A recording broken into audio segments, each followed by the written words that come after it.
Islam, my brother, how are you? Hello, my sister, and how are you? I noticed that you greeted me with Islam.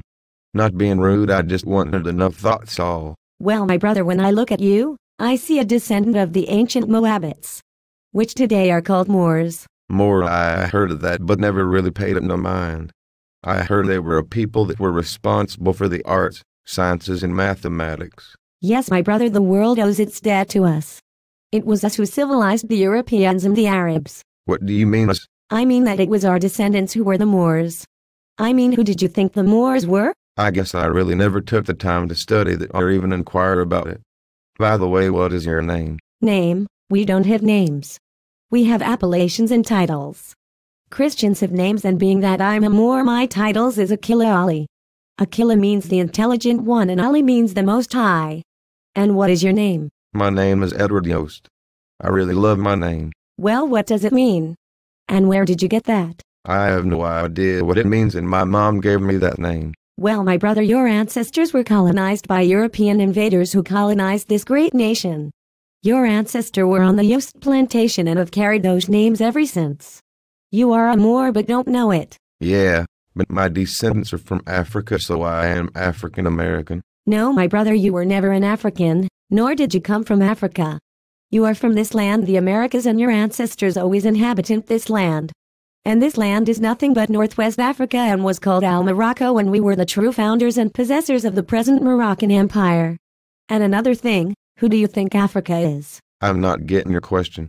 Africa is a continent, right? My dear brother, Africa was a Roman general who, when he defeated Hannibal, he renamed that land after himself. So that definitely does not describe who we are. So my sister, you are not African American, so you do consider yourself black, right? My brother, I'm none of those terms that were given to our people. You can't describe a people by crayon colors. You can say that a car is black or a shirt or tennis shoe is black, but not a person. People are described by nationality. We just have not been taught correctly.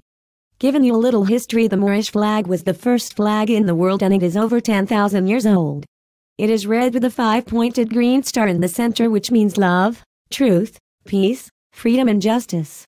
The degrading names of Negroes, black, colored, Ethiopians, coon, dark, and shine, which had no connection with civilization, was put upon the Moors of Northwest Africa, now the United States of America. Europeans at that time said that Moors would never rise as a proud people again. They were put into slavery, bound in chains, and sold to European slave masters who used them in the South, mostly on plantations that grew cotton, sugar, tobacco, and rubber.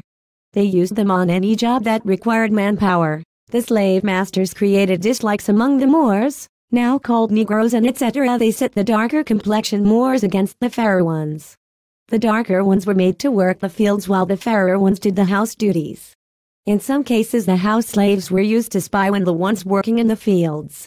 They were called Uncle Toms, and nothing has changed until this day. Wow, this is some incredible history that you are giving me, but I think my Jesus and my religion can help you out, my sister. Brother, you need to listen carefully, and I mean carefully. Open your eyes and your ears and pay attention, please. The Moors during the time of slavery were forced into Christianity with the whip and the gun. The first church the Moors were forced to attend was the First Baptist Church of Richmond, Virginia. Today it is located in the same place as it was 300 years ago. So President Lincoln only half finished his job. The Moors were never given back their nationality and birthrights, which would have made them once more a nation of people again. They were turned loose only physically. They were given the last name of their former slave masters, like I told you earlier, such as Williams, Thomas, Watson, Anderson, Jones, which did not connect them with any nation of people. I'm finally starting to see where you are coming from. Our history was destroyed, and whatever the Europeans taught us, that is who we think we are, right? You are absolutely right, and once you declare your nationality, you can walk this nation being yourself and not a corporation or a strawman. At the time of your birth, your mother signed your birth certificate, putting you into another realm of slavery. If you have a credit card, a driver license, or a check, look at how they spell your name, in all capital letters. All capital letters implies a corporation and not a real live and flesh blood man or woman. Declaring your Moorish nationality takes you out of all of that nonsense because you are native to the land. All of the secret societies and organizations are now doomed. We have finally figured out what they've been hiding from us. our birthright and nationality which they stole. Seems like this calls for a lot of studying, my sister. Where can I go to study and learn about my nationality and birthright? I'm glad that you asked. You can go to rvbaypublications.com. Tai Tariq Bey is the adept who teaches us about our nationality and birthright. We also have classes every Thursday at Everlasting Life at 7 o'clock. You can also purchase DVDs from Ally Productions or Ally Productions LLC at yahoo.com. I wish you well in your journey, my brother.